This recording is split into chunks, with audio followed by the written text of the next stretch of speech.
Welcome to this special episode of RiskStudio. In this episode, I'm talking to Tim Leech, who is going to share insights on the Objective-Centric Enterprise Risk Management approach.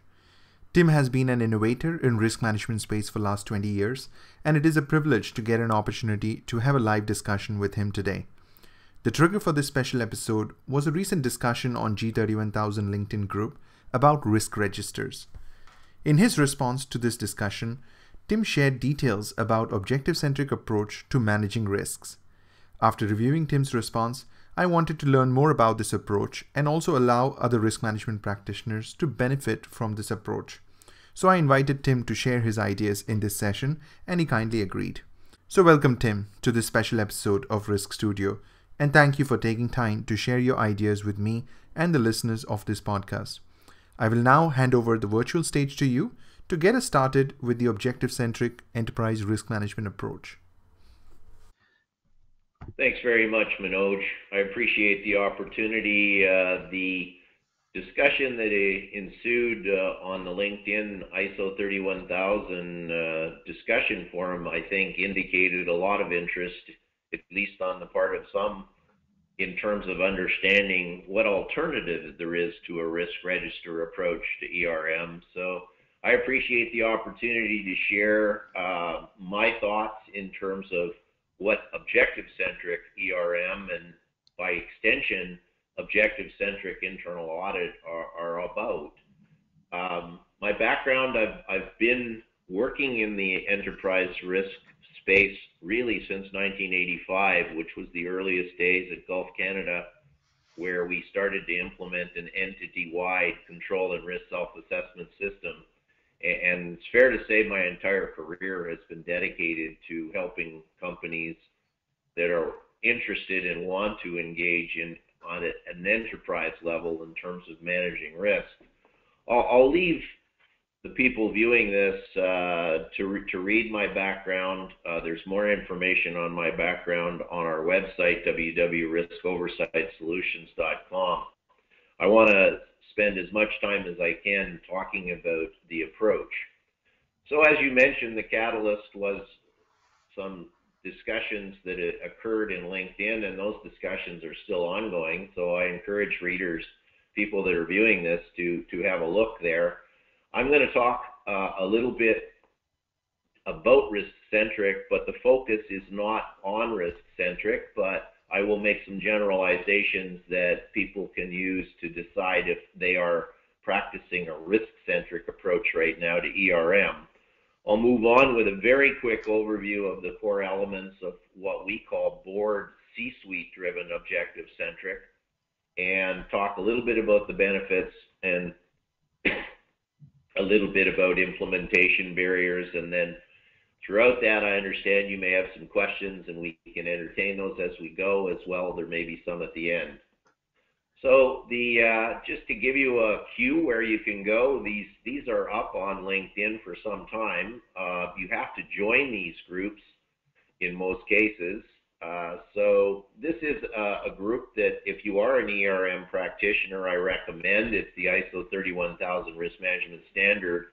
And as you mentioned, Robert Jiggs kicked off a discussion on 10 reasons to be wary of risk registers that really started to create a lot of interest and excitement, and it resulted in me being asked to branch off from the original discussion and launch one specific to Objective-Centric versus risk-centric.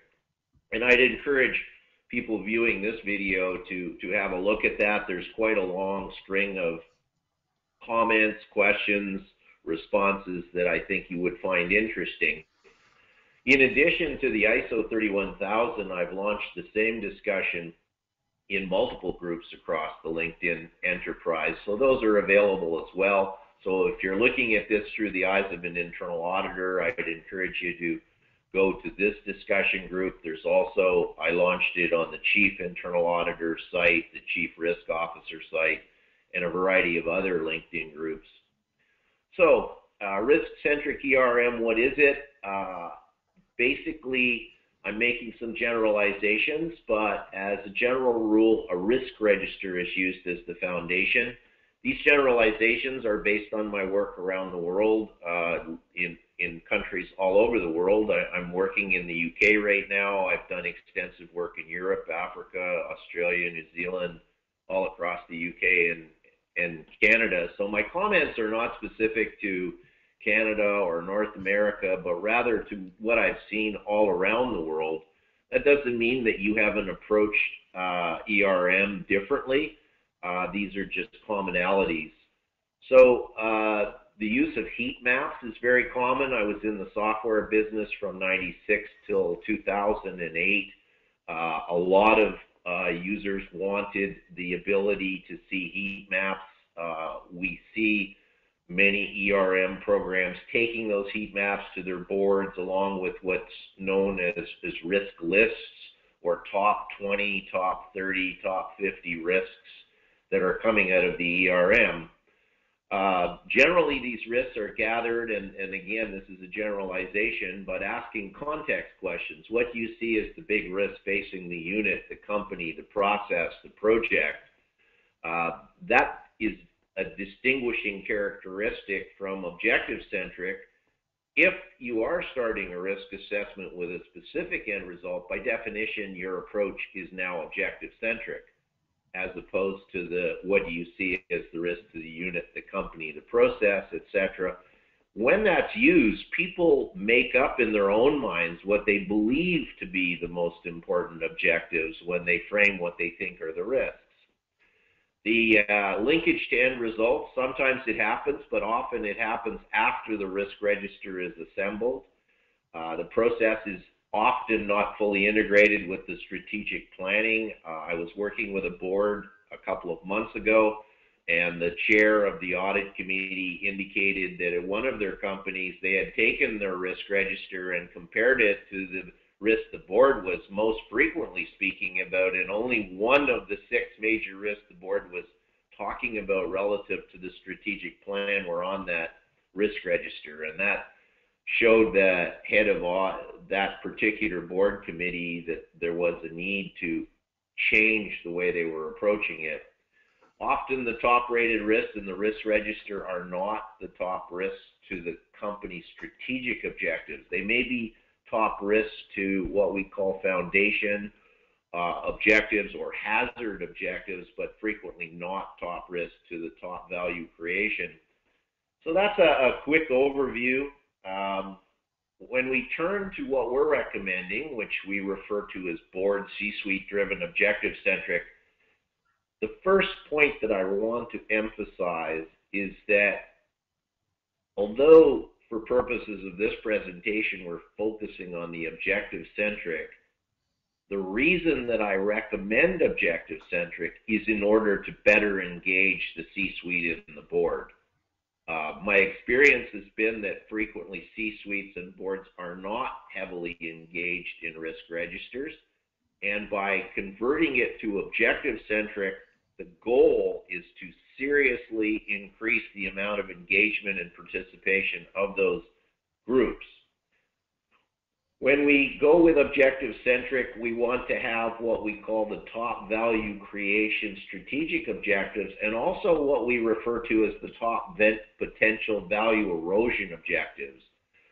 Top potential value erosion objectives are objectives that could seriously erode the value of the company. And these can be determined through research and other processes. So you don't create value in a company by being great at accounting, but if you publish seriously wrong or misleading financial statements, you can certainly erode the value of the company. By the same token, if you have an objective, you don't increase the value of the company by being extremely low frequency of accidents, although if you have extremely high frequency, you can seriously erode the value of the company. Now, some of these objectives actually cross, and they can be both value creation as well as value erosion, and that's important to recognize. We, in the methodology we promote, we populate the objective register with the top value creation, value erosion objectives, the next key step is to assign an owner-sponsor. Whenever possible, this owner-sponsor should not be a staff group like internal audit or a security group. It should be a line management most best positioned to report upwards to the board on the state of the composite residual risk status. Once we have the owner-sponsor assigned to the objective, we want to move and assign responsibility for some of the other dimensions as well. We want to consider the full range of risk treatments. What I mean by that is what I've seen in practice is some risk registers fixate on only looking for what would normally be called controls. We want to ensure that you talk about contractual clauses that are providing through indemnities in contracts, or they're transferring risk through sharing in contractual clauses. We also want to consider insurance and the element that insurance can play in terms of mitigating impacts of specific risks. And all of the center core here that we're talking about is linked to the ISO 31000. So when we look at ISO 31000, it does define the risk as the effect of uncertainty on objectives, but the core visual in the ISO doesn't specifically reference objectives again. This methodology requires that the objective be first in the sequence and that assessments start. In the LinkedIn discussions, many people commented that the reality is if you accept the ISO definition of risk, you cannot have a risk in the absence of an objective.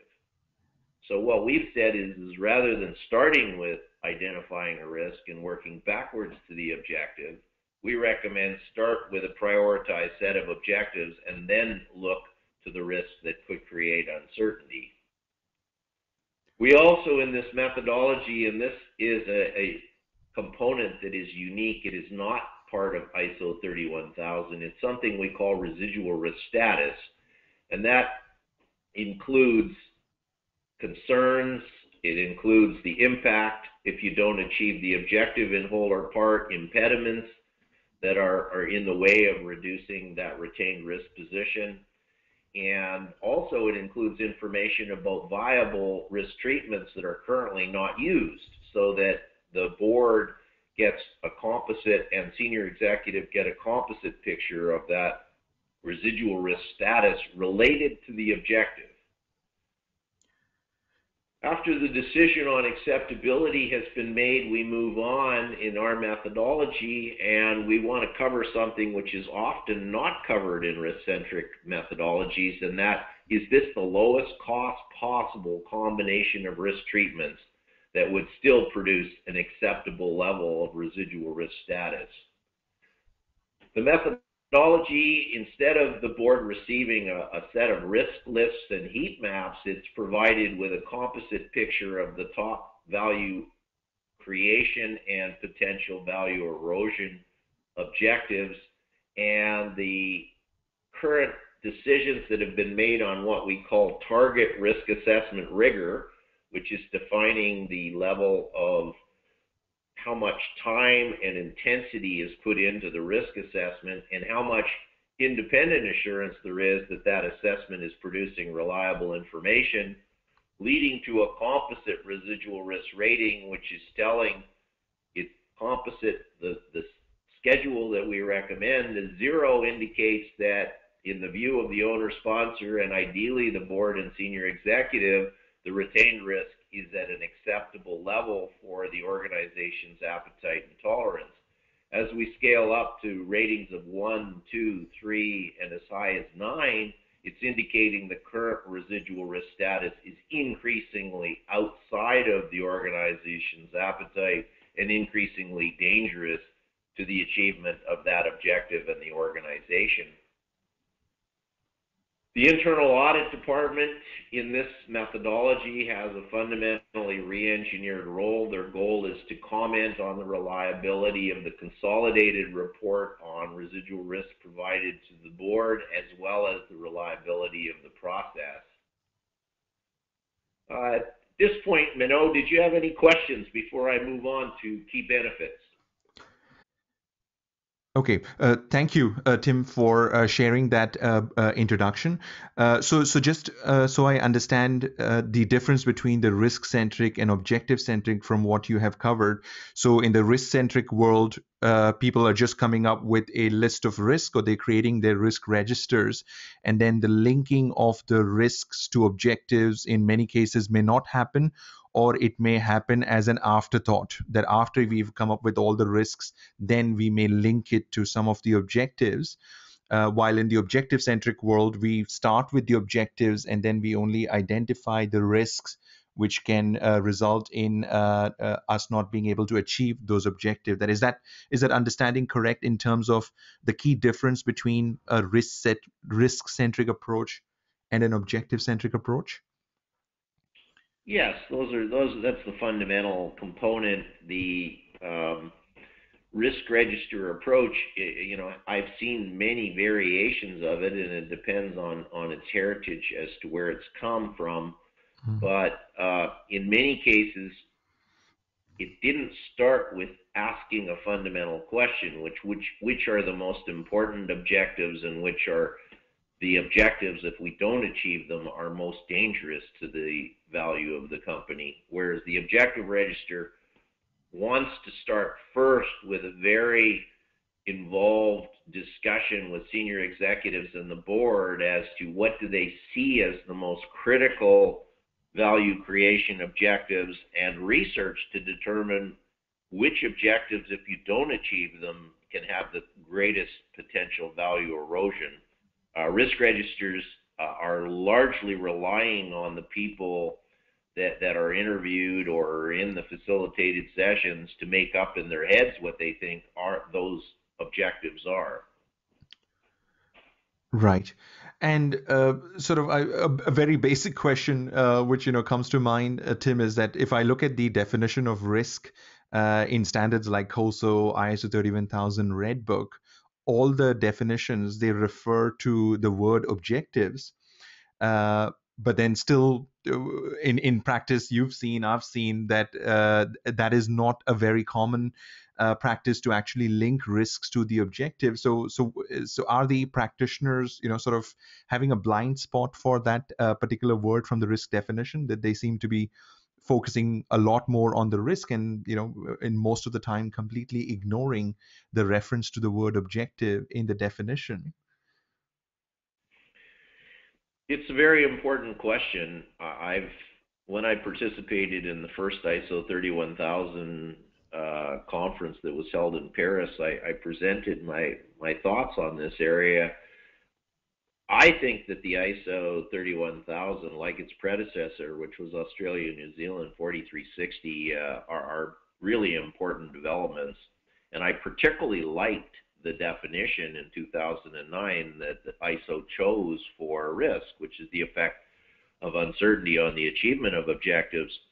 What I pointed out to the ISO 31000 committees that are working on the redraft is that in spite of that being the definition of risk, the primary visual, which explains the process of risk management, puts no importance and no visibility on the process to develop and refine objectives and to specify which objectives are important enough to complete risk assessments on.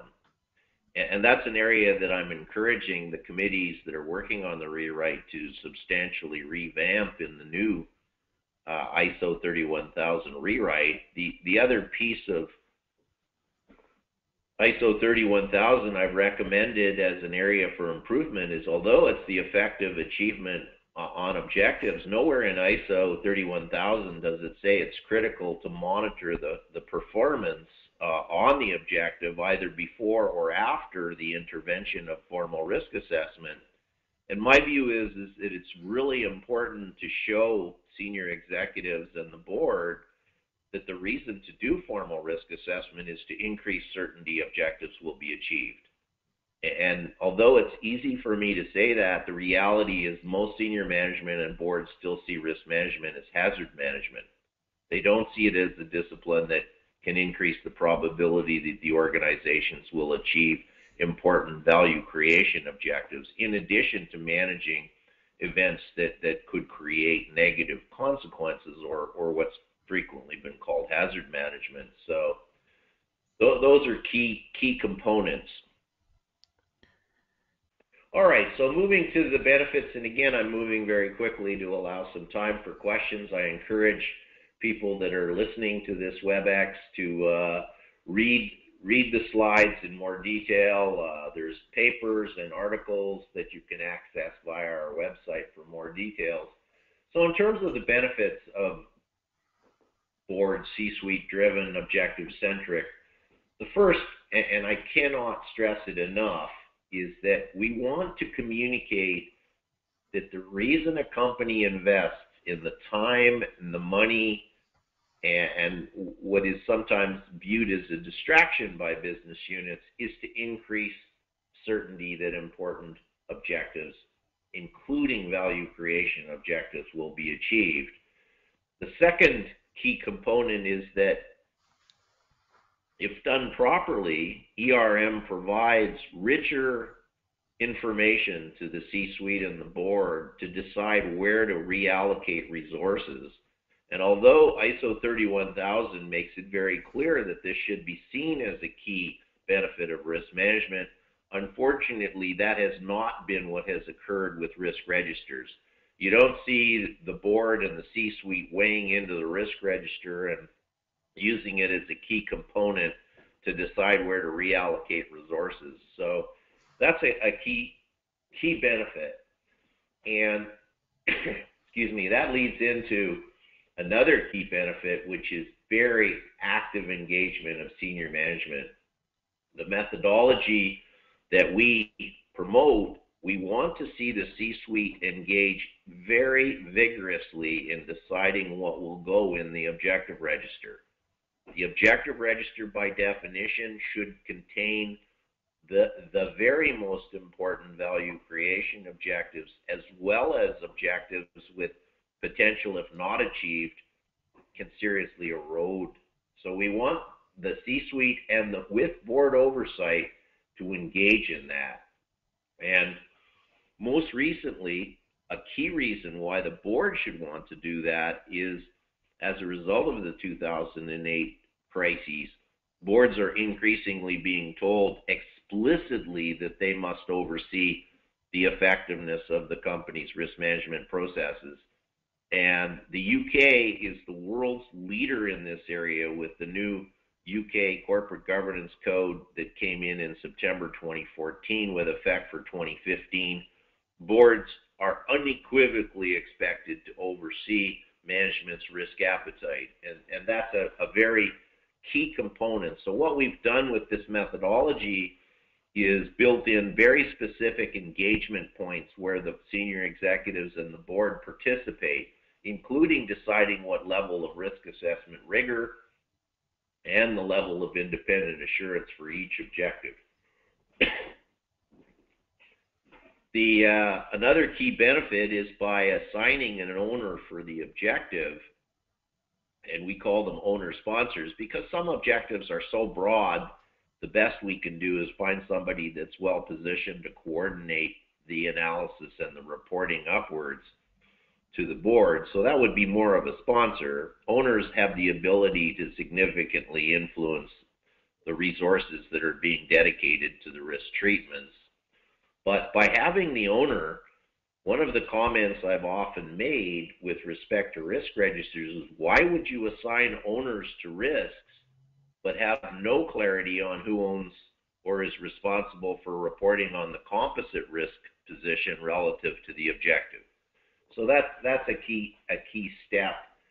And most importantly, the methodology provides composite pictures of residual risk status, which we believe is important for boards to discharge their new obligation to oversee management's risk appetite and tolerance. If you go to our website, you'll see full papers dedicated on this that I've authored for conference board. The alignment to strategy, we believe that board and C-suite driven objective centric is very well positioned to integrate with strategy. And one of the key steps that you know that you're winning with risk management, in my mind, is when the board actively wants to see the full-blown risk assessment attached to each of the key strategic objectives that management is proposing in their strategic plans.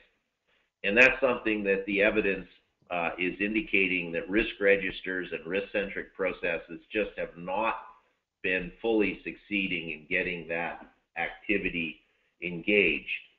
Unfortunately, many of the risk-centric processes are still seen by the companies and the management and business units as a compliance exercise that's done once a year or twice a year in order to meet compliance goals. Ratings that are required for each objective is very important because it decides. You can do a risk assessment very quickly in your head in 10 minutes and come to a conclusion and write a paragraph, or you can spend literally months doing very sophisticated risk analysis that go to the nth degree. They bring in escalation triggers, key risk indicators, real-time monitoring of the status of individual risks that affect the achievement of objective. So one of the key things that we're stressing is that the decision on how much risk assessment rigor and how much independent assurance that the report on the status of that risk is reliable are in fact critical risk decisions themselves. Unfortunately, a large percentage of the risk-centric approaches do very cursory analysis, and they do not do full-blown risk assessment on individual objectives. Hence, the rigor is frequently low. And many times, major disasters have occurred, and when you do postmortems, the risk register either missed the risk or didn't identify it with enough details that it was persuasive to senior executives and the board in order to alter the retained risk position. The methodology provides a roadmap for both the risk team as well as internal audit.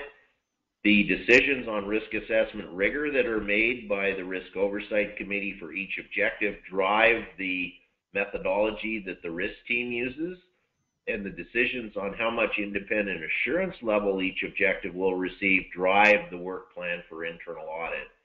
So this is an incredibly important component. Unfortunately, in many of the risk-centric processes, the risk-centric register will identify a dangerous risk that people don't believe is being managed well, and audit will use that and decide to do an audit. And unfortunately, many business units see having an audit scheduled as punishment. Hence, it drives down the willingness of the business units to candidly talk about risk, because if they do, they're afraid that they'll be scheduled for an internal audit, where audit will then arrive at a subjective decision whether they like the state of controls. And that's an important distinction that we're trying to make. Another key benefit is how much resources you put into your ERM initiative is driven by how many objectives are loaded into the objective register and the decisions around how much risk assessment rigor and how much independent assurance. If the decision of senior management and the board is that they will not spend a lot of money on formal assurance resources, they will have a narrowly defined objective register with relatively low rigor risk assessment and low levels of independent assurance. As they are willing to dedicate more resources to the ERM team and or internal audit department, they start to move up the levels that they're asking for in terms of risk assessment rigor and independent assurance. So at this point, Manoj, if you have any questions on the benefits before we move on to barriers. Certainly, Tim. So one question I have is, from your experience, have you seen differences in the frequency of risk assessments in a risk-centric world and an objective-centric world. So like in the risk-centric world, you mentioned assessments may be done once every year, once every 6 months. Does the frequency vary in the objective-centric world?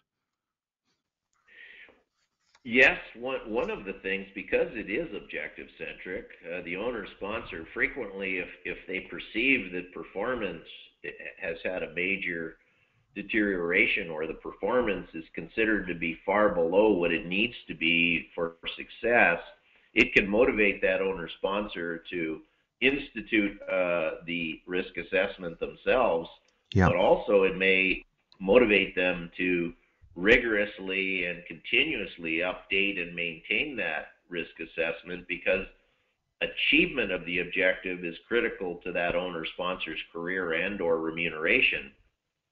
Yeah. Unfortunately, risk-centric approaches are largely divorced from how most companies remunerate people, and hence the lack of willingness to engage more than is mandated by the company. So if the company says you must go and participate in a workshop once a year, well, that's the frequency that the work units allocate to it. Well, what we're trying to do is, if we reposition risk assessment as an activity that increases certainty, objectives will be achieved, and that increases the willingness of people to actually participate up to and including real time, meaning as new information emerges that's relevant to the objective, they're prepared to go and update that risk assessment, because they have huge vested interest in better achieving the objective. So that's a key component. Certainly, and that's sort of what I was also thinking, that in the objective-centric world, you can have a frequency, but then you may have to come outside that frequency when there is a significant change in your business context. Then you may have to reassess the risks as the context changes. So it'll be more fluid because the business is more fluid. While in the risk-centric world, you sort of stick to your schedule, and you don't really connect the changes happening in your business with your risk registers and risk assessments.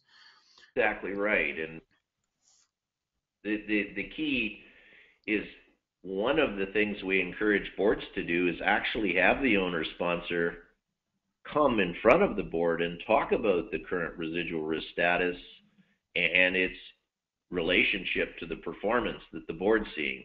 And that's an activity that rarely happens with risk registers.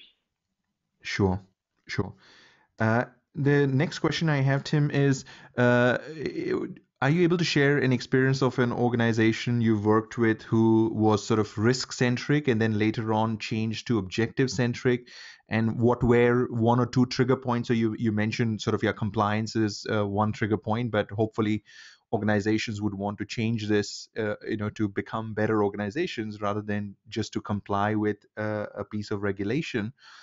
So from your experience, what would be sort of one or two trigger points you've seen where organization realized that, risk-centric was not working, and then they successfully changed to an objective-centric approach?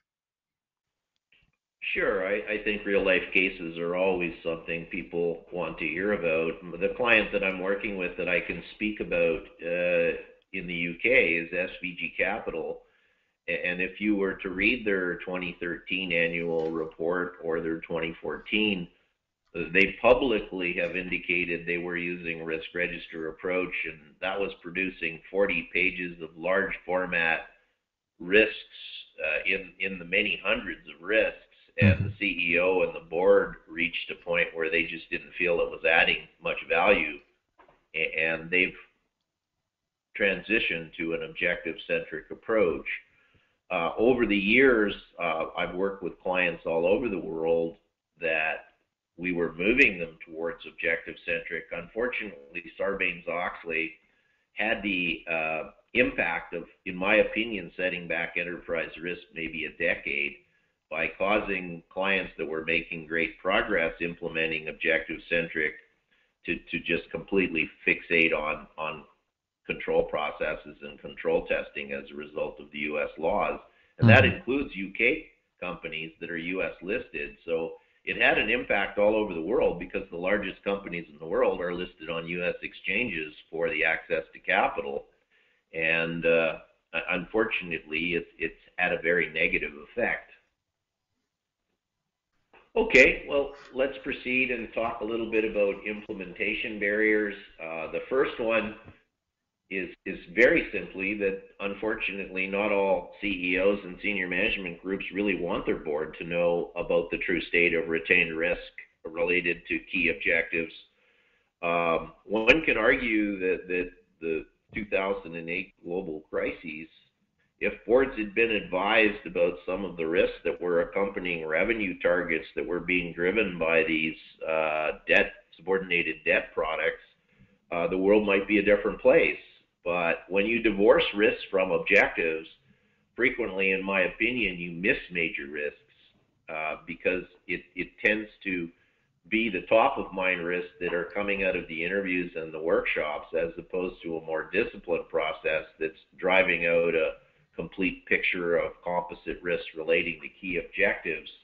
Unfortunately, as I said, not all CEOs want their board to be aware, and this has been referenced by the National Association of Corporate Directors in the States, and their term for it is asymmetric information. And simply put, that's information that management and senior executives know, and it can be information that middle management know that senior executives don't know, and it's certainly information that the board isn't aware of.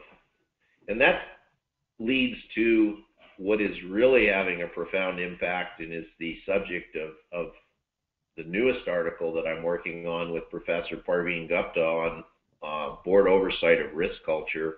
If you are a risk specialist, you're going to hear a lot more about board oversight of risk culture, and it's being driven by the document that's in front of you. This is the Financial Stability Board advice to national regulators all over the world, and what that advice is that national regulators need to evaluate the risk culture in the entities that they're regulating. And it is having a profound impact on the attitudes and the behavior of regulators, and it certainly has had a profound impact in the UK, and we're watching very closely the SEC, who have shown on multiple occasions that they're paying very careful attention to the advice from the Financial Stability Board that the SEC should be overseeing risk culture, and the SEC is likely to bring in more codification of the responsibility of boards to oversee risk cultures. Unfortunately, if you have an unhealthy risk culture, one being where the senior executives really don't want the board to be aware of the full ramifications of the current residual risk status, that's going to impede adoption of a process like this, because this process will have far greater likelihood of advising the board on the true state of retained risk, as well as providing crisper and clearer pictures of what management's risk appetite is. Another big barrier is there's been a reluctance, there's been a lot of investment go into building these risk register systems. Some large companies have paid tens of millions of dollars of consulting fees. Companies have gone and invested time and efforts running workshops and building risk registers, and unfortunately there's a reluctance on the part of many of those companies to admit it really isn't working very well. And if you haven't read the 2015 report on the current state of enterprise risk, I would strongly encourage it. It's a free download. The Poole College of Management at North Carolina State, with their Enterprise Risk Management Initiative, teamed up with the AICPA to do this survey. The AICPA provided sponsorship and funding. There is growing evidence that risk registers really aren't doing the job, but for those companies that have had people that have championed them there's an investment, and sometimes it's difficult to just admit, I think I've taken a wrong turn, and we need to go back and rethink whether we made a wrong turn and should go a different direction. There's also been reluctance to admit that traditional internal audit, which is largely premised on auditors doing spot and time audits and auditors forming opinions on whether they believe controls are or are not effective. There's growing evidence coming out of the IIA itself, as well as surveys by PricewaterhouseCoopers, KPMG, Deloitte, that senior management is really not very happy with internal audit's contribution, and the satisfaction of boards as they increasingly accept that they have to oversee management's risk appetite. They are also at the same time recognizing that traditional internal audit reports are not really helping them much with that obligation.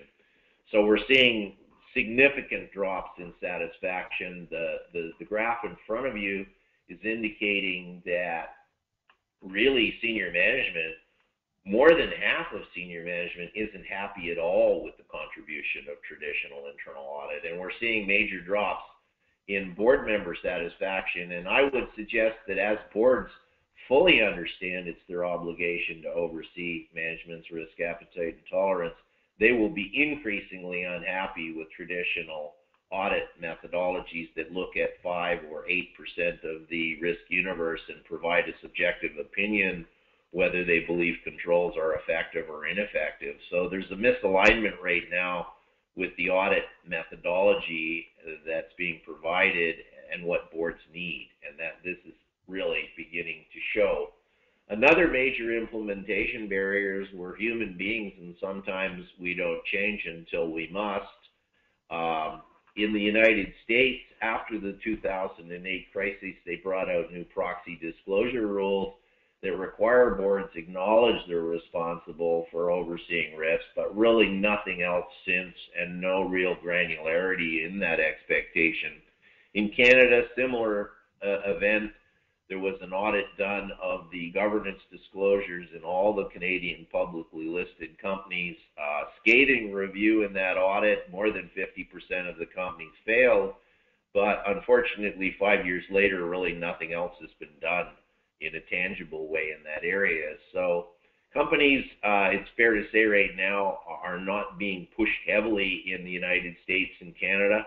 The UK is a different situation. The new UK governance code is the most strident government-encouraged exercise that exists on the planet right now, and it's having a profound effect. The UK has moved the fastest in terms of requiring auditors talk about critical audit matters, which is another way of saying that auditors are sharing more with the board where the retained risk positions in the financial statements are.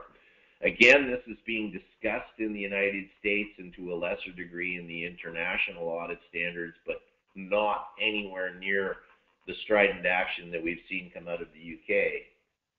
Another implementation barrier, and this is particularly prominent in the United States, is that effective risk management discloses to senior executives and the board where the highest retained risk positions are. Unfortunately, in litigious societies, there is growing empirical evidence that knowing more about your true state of risk actually increases your litigation risk. So as perverse as that seems, some cultures are actually discouraging better risk management because it increases litigation risk.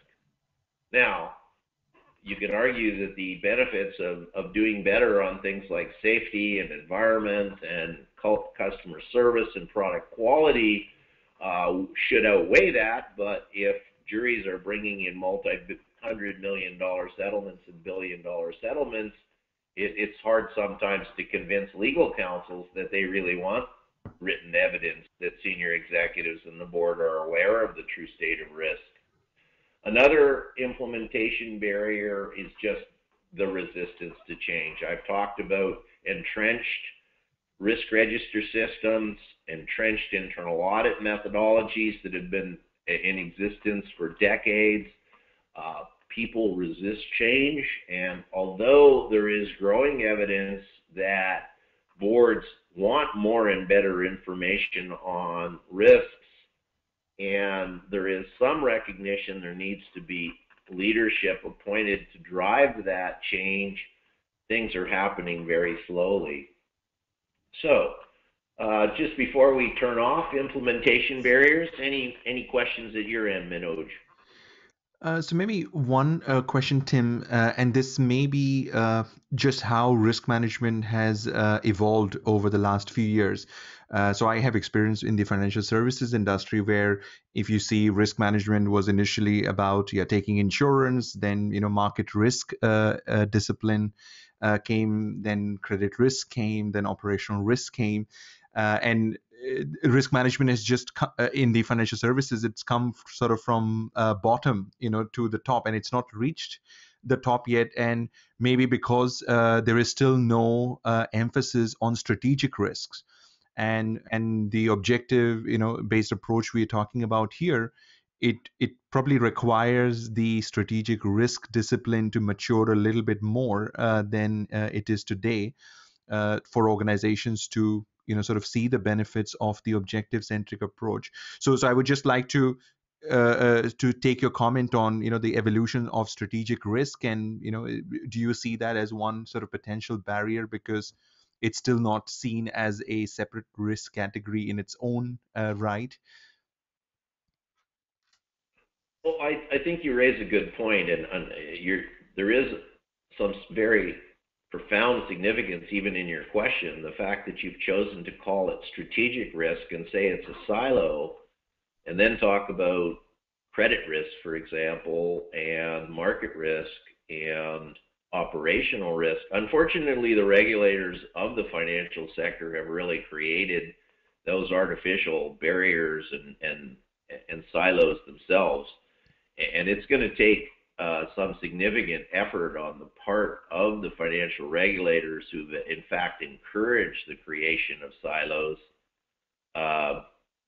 to backtrack and put the focus on the board oversight of enterprise risk holistically.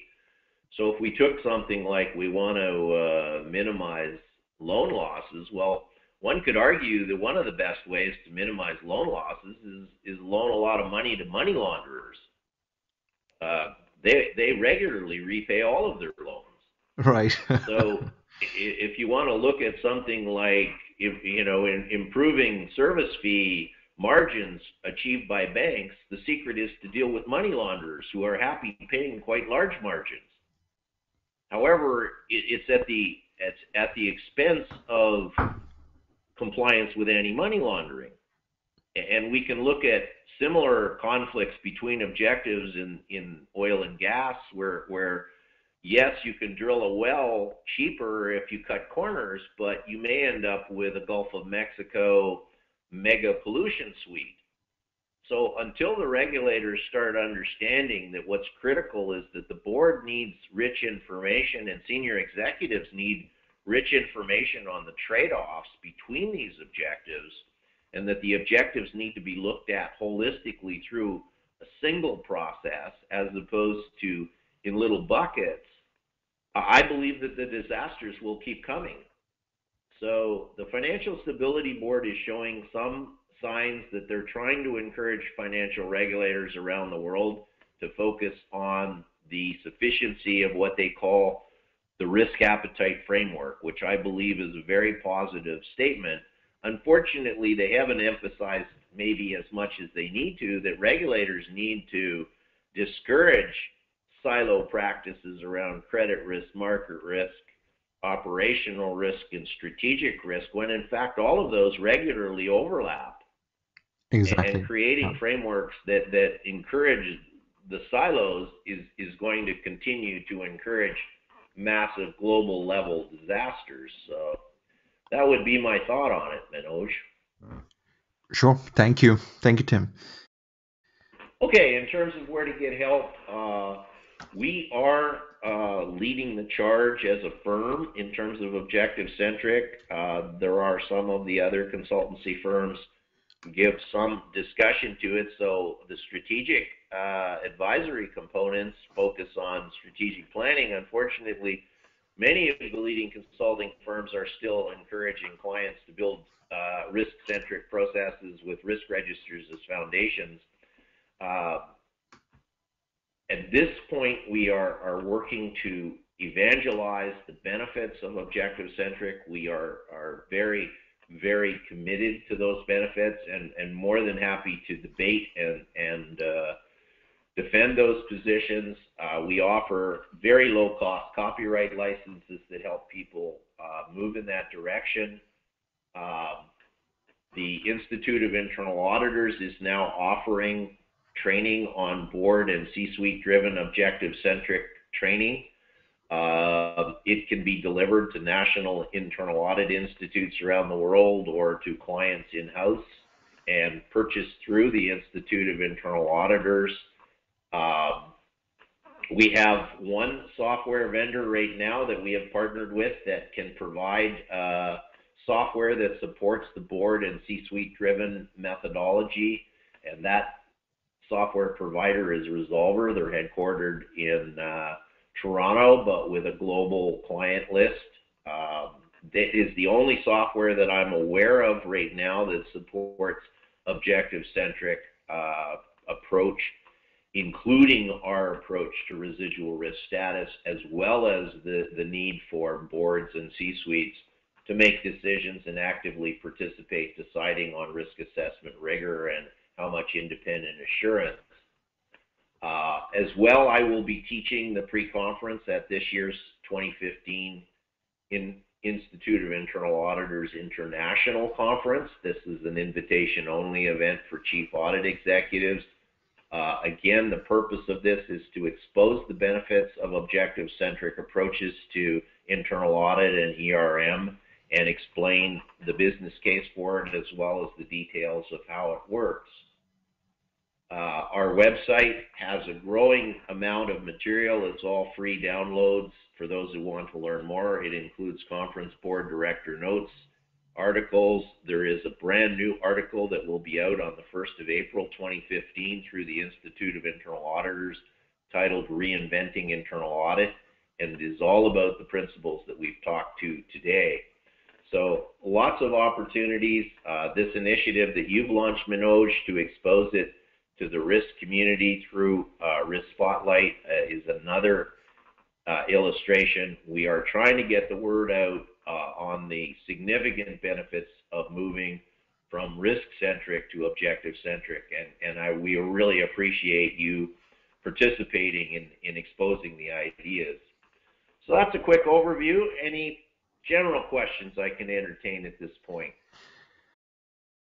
Sure, Tim. So there are some questions I have now in terms of the practical implementation of the objective-centric approach.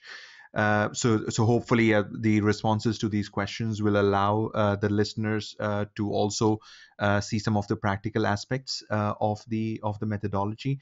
So maybe to start with the first question, if an organization is already using a methodology like Balanced Scorecard to communicate and monitor their objectives, what is your experience in terms of integrating risk management with a balanced scorecard type of approach? Well, balanced scorecard approaches properly implemented, they really put an emphasis on defining good end result objectives in multiple categories necessary for holistic long-term success. Generally make the objective-centric approach much easier. People are already had training and exposure to the discipline of trying to come up with what are those critical end results in a variety of categories necessary for long-term success. That provides a natural starting point to populate the client's objective register, and the more and better it's been implemented in terms of whether they've already identified key performance indicators and they are looking at clarity in terms of measuring how well they are or are not achieving each of the objectives, provides another foundation that makes the objective register launch. There's also a certain amount of discipline that comes with moving to a balanced scorecard, and the objective-centric approach does require more rigor and discipline than the once or twice a year update or risk register, which tends to be seen as a compliance exercise. The objective register requires very conscious decisions from the C-suite and the board about what they want to apply the rigor of formal risk assessment to. We suggest that not only they decide what, if it's in the objective register, there's already been a decision. They want it elevated from intuitive, I'll report if there's a problem sort of approach to, we want formal reporting on the status from the owner sponsor.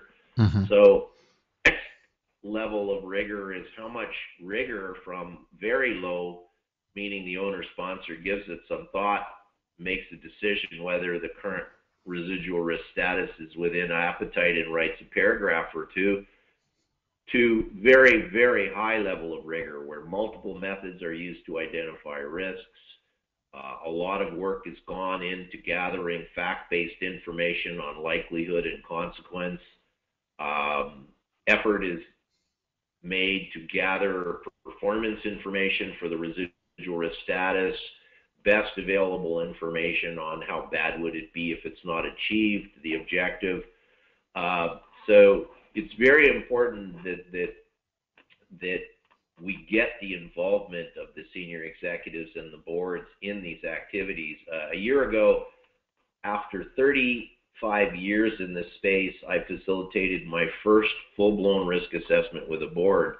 And I would encourage those that are listening, how many out there have actually had their board request that a facilitator in order that the board complete a full-blown risk assessment on a critical objective? In this case, the client was outsourcing management to a third party. So the risk assessment was on that decision. Right. And that's the kind of involvement that we want to see going forward. But you brought up balanced scorecard. Another question, though, is if you are already using a risk-centric approach and you have a risk register, a logical step is to use the risk register and reverse engineer it and determine what the objectives are that are being considered, and then compare it against whether it in fact has the top value creation and top value, potential value erosion objectives in it. And so there are multiple ways you can integrate the work. Risk and insurance departments have been doing work, law departments have been doing work, ERM groups have been doing work, environmental, safety people, all of those need to be integrated into a holistic approach that focuses on end result objectives, and everybody should be speaking a common language, which is the current residual risk status related to those key objectives within organizations' risk appetite and tolerance? And if it isn't, it needs to be remediated. Sure. And I would see that with balanced scorecard, because you already have your objectives communicated and they are being shared, and then you may be monitoring the objectives, using key performance indicators. So you also have some sort of red, amber, green in terms of how you're doing on your performance. So it sort of is a logical extension that, with each objective, then you should also be able to have a red, amber, green associated with the risks related to that particular objective. And if you want, you may want to drill down, from your balanced scorecard itself to see what those risks are related to that particular objective.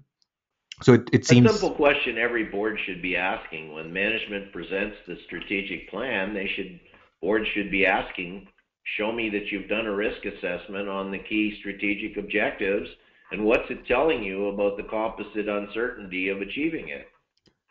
Right. Yeah. Okay, so it's work in progress in terms of how that thinking evolves, and hopefully objective-centric approach can help us get there over time. Then the next question I have, Tim, is just the practical aspects that if you look at a large organization like an HSBC or a GE, there are lots of objectives. There may be thousands of objectives in that size of an organization. And if you map the risks to those objectives, if those objectives then change every year or every 3 years, like revenue objectives, profitability objectives may change every year. What is your guidance in terms of how do you sort of don't get lost in this ocean of objectives, and you still are able to keep that focus, and you don't have to do a big onerous exercise every year to remap your risks and the objectives. So what is your experience in terms of keeping that mapping up to date, that you may do it once a year for the first time, but then you want to do it on an ongoing basis as your objectives change? So what's your guidance in terms of how do we make sure we don't get lost in that exercise? Well, in many cases, if you took, for example, a power utility company, the objective of providing safe and reliable delivery of power to customers is not something that changes on a regular basis. Mm-hmm. However, the risks to the objective certainly can change, including the rise of terrorism, for example, and the rise of cybersecurity problems that could hack into automated electricity transmission systems. So in my experience, the risks change far more frequently than the end result objectives. But if we take situations where you have a broad objective, which is to deliver a particular rate of return on share investment to investors, and then we look at the more micro objectives that support that objective, the more micro ones can change from time to time. And what we're saying is if you've changed an objective, or you've adopted a whole new line of business that requires a new objective be added, that is the absolute ideal time to intervene and do a new risk assessment. So for the objectives that remain fairly constant, it's a relatively modest exercise to maintain the information in the risk assessment. You may be monitoring performance and seeing your performance is less than you want, which may cause you to intensify the rigor in your risk assessment and define which ones are causing the performance problem, which necessitates an update. But what we want people to do is to make thoughtful decisions about how often and with what level of rigor they complete risk assessments. So bank regulators are saying unequivocally, if a bank goes into a new line of business, they want evidence there's been a full-blown risk assessment. So in our experience, when objectives do change, it's A, an ideal time to do a risk assessment, and B, the frequency is, in most companies, is not as high as you might have implied in your question. Mm-hmm. Companies where there are, a company, for example, a conglomerate that owns 35 different businesses that span 10 different business sectors, yes, there will be a need for individual components to have their own objective register and to make thoughtful decisions about where they want to apply formal risk assessment. But we want those decisions to be made with the full involvement and participation of the C-suite and the boards, and we don't believe that's happening right now. Right. So from your response, Tim, I am interpreting then there are two types of objectives in your response. So one, objectives are macro type objectives. So that's where a utility company may have a macro objective that, we want to minimize disruption of electricity supply to our customers. And, that's an objective we will have to, which will be important for us, till we exist as an organization. So if I define that macro objective, then of course I don't change that on a yearly basis, because that will always stay the same. So I don't have to do this remapping exercise. But then there are other objectives. So if I'm a US organization and 10% of my revenues come from emerging markets, I have an objective that in the next 5 years I want to increase the revenue from emerging markets from 10 to 50%. So my objective is going to now stay constant for the 5 years. So do I go and map risks to that 5-year objective, or we are then, as an organization, we're going to break down that 5-year objective? We're going to say that, okay, in the next month we need to increase from 10 to 20%, and then in the second year we're going to go up to 30%. That from what I am understanding, you prefer that if risks are mapped at a more higher level objectives, like increase the emerging market revenue, from 10 to 50% in the next 5 years, rather than the yearly objectives the organization may define? Yeah, I think it's a very important question. I have a client right now that their macro level objective is 5% outperformance of critical benchmark indice, and how that's done, there will be different objectives. There may be an objective to add that we want 15% contribution to come from a whole new line of investing. So my point is, as strategy changes and you've now got a new objective that's coming from in your case, in your example, you spoke about you wanted revenue, but you were going to bring it in from a market or a geography that you'd never worked in before. Yeah. Again, my point is as you make that decision, the decision should be to add it to the objective register. Yes. Make a decision on how much formal risk assessment rigor you want to apply to that new objective, and decide who's going to do it, and also to decide whether senior management and the board want some independent assurance that the primary assessor has done a reliable job identifying where the major risks are. Decisions on how granular you get on what we call the sub-objectives. So you start with an objective like we need to comply with all relevant laws and regulations in all countries we do business around the world. You can do a risk assessment on that. However, you might decide that the law that you're most concerned with is the Sarbanes-Oxley Act. So you can do an objective to ensure compliance with the Sarbanes-Oxley Act or the Dodd-Frank Act in the United States. Or you can say, well, we're a bank and we're seeing multi-billion-dollar settlements in anti-money laundering. We need to do an objective specifically on ensure compliance with anti-money laundering laws. Or you might decide that what's really tripping up banks is that they don't know their customers well enough. So you might decide to go down another whole level of granularity and say, we need to ensure we comply with laws relating to know your customer. Yeah. Because you've decided it is such a critical element of the comply with anti-money laundering that it warrants its own risk assessment. That is the thought process we want to see senior executives and boards engaging in. Sure. It in and of itself is a critical component of an effective risk management framework. Absolutely. Okay.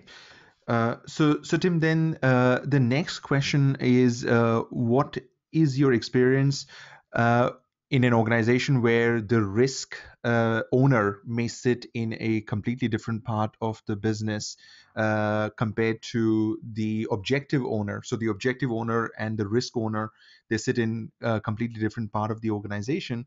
So if I take an example, there may be an owner who's the head of retail banking division who owns the objective of increasing mortgage revenue by 6% in the next 12 months. So he's sitting in the UK, but then he's exposed to IT risks, and then the IT operations are in India, and there is a different owner of the various IT risks in the IT division. And then those risks are related with this objective, because if there are disruption to our online mortgage system and our customers are not able to buy mortgages because our systems are regularly down, then that impacts the objective the UK head of retail banking owns.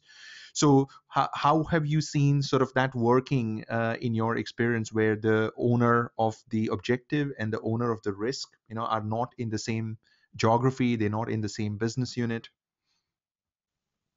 Yeah, our philosophy is that the owner sponsor, and we use the term owner/sponsor because some objectives, say you have an objective to prevent unauthorized access to customer data at a macro level in a company. The reality is it's difficult to say who should be the owner of that objective, but you can decide who's logically positioned to be a sponsor of the risk assessment to report to the board on what the exposure to that non-achievement is, which is what happened to Target. So there is a distinction and we handle that by saying we want an owner/sponsor. Sometimes the person assigned is truly an owner. In the case of your example, the person in retail mortgages owns the objective. Yeah. But our view is that the owner of the objective, and say that objective has 15 significant risks, they have to decide if they believe there needs to be an owner for some or all of those risks, and how much information and how regularly they want information on the 15 risks being updated in the risk assessment for their business objective. So by putting the owner sponsor of the objective in the captain seat, the captain then decides how many of those risk owners are going to be formally accountable, and how often will they be formally accountable for reporting on new information on the likelihood of the risk, the consequence of the risk, how often the risk has in fact happened. All of that is starting to happen. So for example, in IT, the owner of the objective should be asking the head of IT, how often was my data, my business system that runs my mortgage system, accessed by unauthorized people? Right. That's a question the owner sponsor of the business objective should want to know. So they may decide that the risk of unauthorized access, that somebody could tamper with the mortgage rate on mortgage, is an important one. So they want that owner of stopping and treating that risk to report regularly. But we, rather than having risk owners as king, we want the objective owners to be king and decide whether they want risk owners and how much they want from each risk owner. So the next question, Tim, I have for you is, do you recommend mapping the objectives to the risks or to the consequences of the risk? Because my interpretation of ISO 31000 is that it's the consequences of the risk is what we map to the objective. So if I just take one example where a potential risk could be that data of 25% or more of our customers get stolen by external hackers.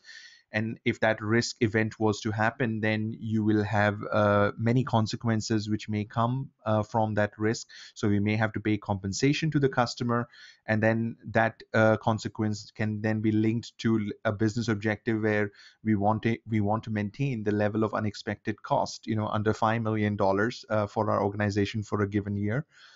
We may have our current customers may switch to the competitors because they don't trust that we can keep the data safe anymore, which may then impact the customer churn objective an organization may have set for themselves. That risk event may also result in drop in new customers, where the new customers don't buy our credit cards or our mortgages because, again, they don't trust that we can keep their personal data safe, which may then impact the revenue objective and so on.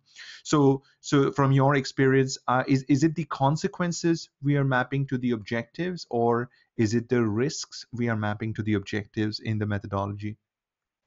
Well, before I answer the specific question of mapping, I want to start with a fundamental question of, should you start with, for example, the objective of maintain level of customer churn under 8%. Okay. Which has many, many risks to it. Correct. One of which is that the customers become aware that their data was stolen and leave you. Yeah. Or should you start with what you have on the left side of the screen and then work rightward? Well, my argument is if you don't start with a process to prioritize what your most critical objectives are, you can spend a lot of time analyzing things that don't warrant the time and resources. And my belief is that by prioritizing the right side of your screen and deciding which of those warrants formal risk assessment first, you have the best opportunity to make more rational decisions on how much investment in risk assessment, which is really just a form of structured rigor, makes business sense. And your ability to engage the board when they see that you've done a risk assessment on increased revenue by 8% versus showing them a list of risks that you've listed on the left side of the screen, which is the one most likely to drive interest and participation. So in terms of mapping, the reality is that it's true. You can look at risks and map up to objectives. The question that I'm posing is not so much whether you do those activities or can do them. It's a question of which sequence makes the most business sense and will result in the most active participation and interest of the senior executives and the board. Yeah. And as you respond, Tim, I realized that I fell into that risk-centric trap again, where I started with the risk and then I linked to the objective afterwards. But of course, yeah, if we were following the objective-centric approach, then it's a perfect example because we look at your right-hand side and we say, oh, okay, we want to maintain unexpected costs under $5 million. Yes, there will be some risk to that. But if we had to say, well, if we only had 3 hours to spend on formal risk assessment, which of the 4 would we want to pick? Yeah. We want senior executives and boards to think about that. And once they've decided, no, this is the one that's most critical, and we're prepared to invest some time, we being them personally, to participate in an exercise to identify, prioritize, measure risks and the impact of those risks and the likelihood of those risks and the composite interaction of all of the risks that would impact that objective, then we're really beginning to win. Definitely, yeah. I see the change from the risk-centric approach to the objective-centric approach through this example. Okay, so let me then jump to the next example. So in this case, just some guidance in terms of at what level in the objective hierarchy do we map the risks. So in this example, let's say if we had a very high-level objective that as a bank or as an organization we want to achieve our return on equity of 12% in the next 3 years. That objective then may be broken down into sort of 2 sub-objectives, and one of the objectives is that we need to get to profit margin of 15% in the next 12 months, and then we need to maintain it for the 3 years so that we can achieve that return on equity objective. That profit margin objective then may be broken down into lots of sub-objectives, and one of the sub-objective is increasing the profit margin from 14 to 20% of product XYZ in this case. So that, let's say that's our key product, and if we are able to increase the profit margin on that product, we will be able to achieve our profit margin objective overall as an organization. So at that level, then I have mapped 2 risks. And one is a competitor launching a competitive product. So if competitors reduce the price we can charge, then that may impact the profit margin we can make on product XYZ. And then there may be a tougher economic environment due to which your customers may not be willing to pay the higher price we have to charge for this product to get to our profit margin target. So the question here is that at what level in the objective hierarchy do we attach the risk? So is there any guidance in terms of where do you start looking at the risks in your objective hierarchy? We teach in our more rigorous, detailed, advanced course. We teach this a response, a strategy to respond to your question as a key piece of what the people that facilitate ERM and need to do. So if we take your example on the screen, if we took Kodak as an example 20 years ago, and Kodak had an objective of providing X% return to shareholders that buy their shares. And if there was, we recommend generally you do a risk assessment at the macro level, at the most fundamental, highest objective statement that in a family. So what we mean by families is we have revenue family, customer service family, cost and minimization of unnecessary costs, safety, compliance. Those are considered families, and each of them has a parent objective. In this case, your illustration puts a very high level objective in the revenue family. Okay. Generally, our experience has been if you get a very senior group of people and you dedicate 3 hours to a workshop at the highest level, it might well identify the risk that you have way over 4 columns over as a critical risk to the parent objective and focus people's attention on it.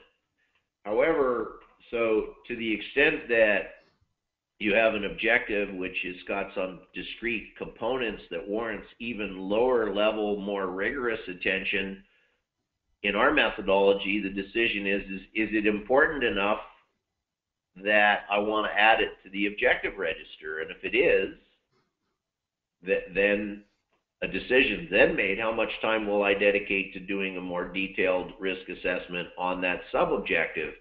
But if, for example, the decision was by a company that they would do they would load objectives in your first 3 columns, all of them into the objective register, what you would find is that it would continually find risks that are common to all 3. Right. But you would also start to draw out some very interesting analysis of nuances that are specific to a sub-objective, but not perhaps top of mind when you were doing the parent objective. So it produces some value. But the view is a company should be prepared to go as low in terms of sub-objectives as they think is warranted given the cost of gaining that additional, more granular knowledge. Okay.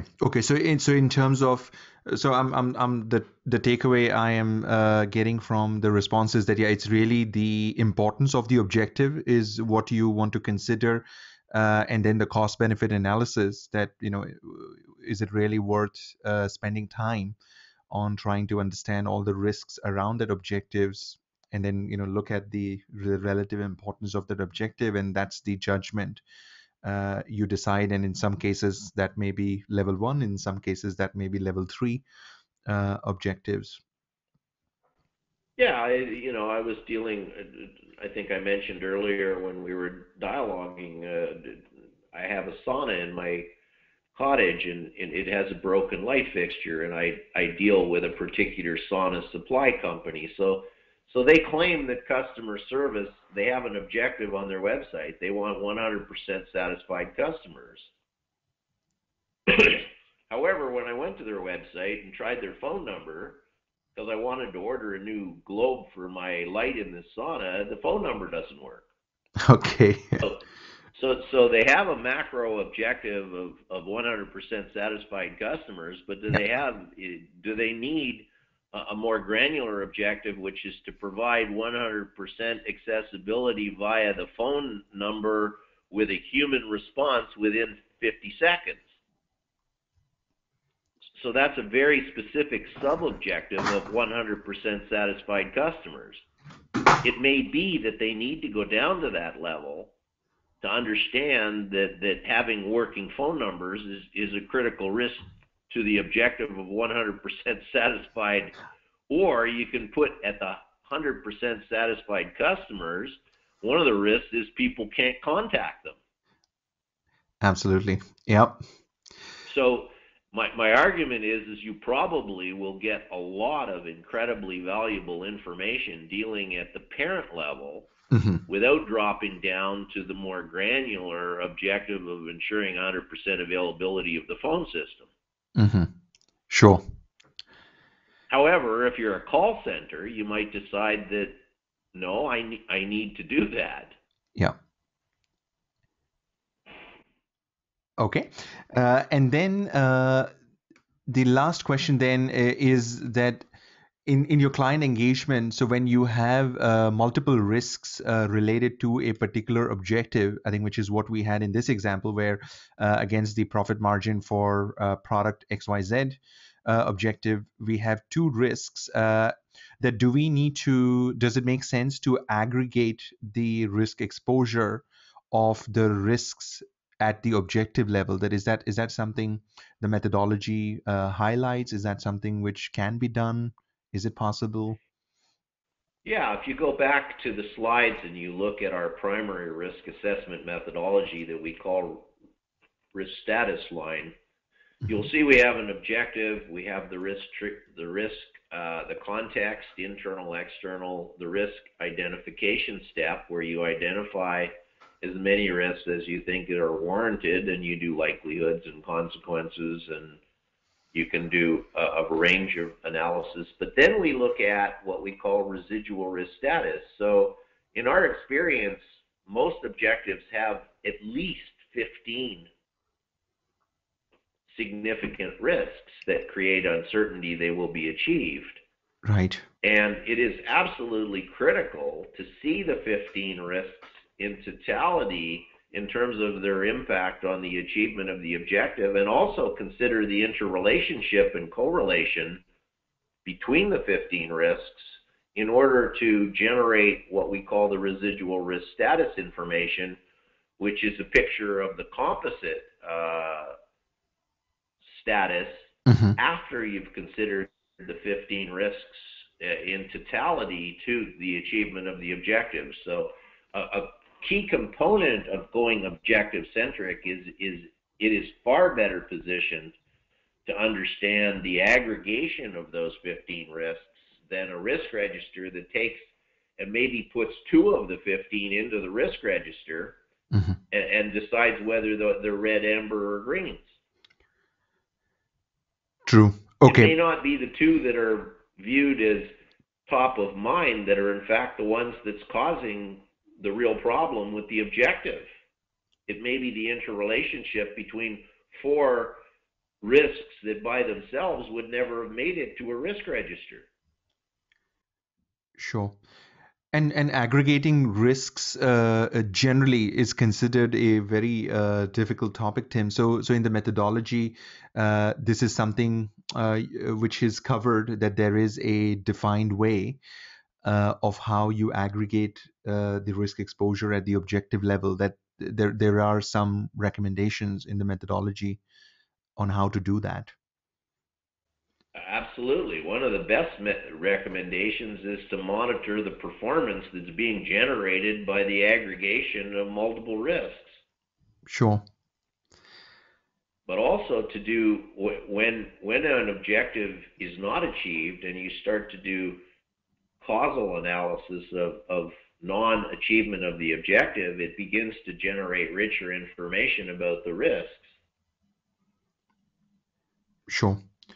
But the critical component is risk-centric approaches have divorced the correlation between performance and application of formal risk assessment, which we think is one of the things that's most holding the profession back, is that senior executives and the board don't see the application of more risk assessment as the discipline that increases certainty objectives will be achieved.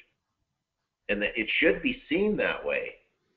The reason you do more and more rigorous risk assessment is to increase certainty that one or more objectives that you've selected will be achieved. You can choose not to do it and live with more uncertainty. Yeah, and that's what I would say then, Tim, sort of to close out my part of this discussion is that, yeah, I definitely see from my experience that the performance or the strategy department and the risk management department, yes, are sort of working in their own silos. And then, we probably require that mind shift because risk management, is not just about preventing all the bad things from happening, but it's more importantly about helping business achieve its business objectives. And then it's just a new way of thinking in terms of how you want to run your business and you want to be successful as an organization. And that's where I see that objective centric approach. It's bringing that glue, to bring the strategy and the risk management world together. But it's that your way of thinking is what is needed. That is that how you think you want to run your organization, where you set out your objectives and then you want to try your best to achieve that objective, and managing the risk is a very important part of making sure you are able to achieve your objective. And that's where I see the objective centric approach, is bringing some practical tools and some practical ideas on the table in terms of bringing those two worlds together. We hope so, Manoj. Yeah. So thank you very much, Tim, for participating in this session. Are there any closing comments for our listeners before we close the session? It would be the same as a comment that I made multiple times on the LinkedIn discussions. For those of you that are out there that are risk-centric, risk-registered proponents and have been using it for some period of time, all we ask is that you give an open mind and consider the benefits of an alternative approach to risk management. And when thinking that through, I would strongly encourage you to elevate the goal of increasing the willingness and the participation of senior executives in the board. And I believe that if you really internalize that as an objective, the objective-centric approach is almost an obvious conclusion that you need to move in that direction. Certainly. Okay, thank you very much for all the great comments and insights, Tim, in our session today. Maybe in a near future, we can probably have another session where we can maybe cover a case study or an actual example of an organization, which has implemented the objective-centric approach. And that may also, give additional tools and ideas to people who may, want to try out the objective-centric approach. So thank you very much for your time today. We look forward to hearing from you very soon.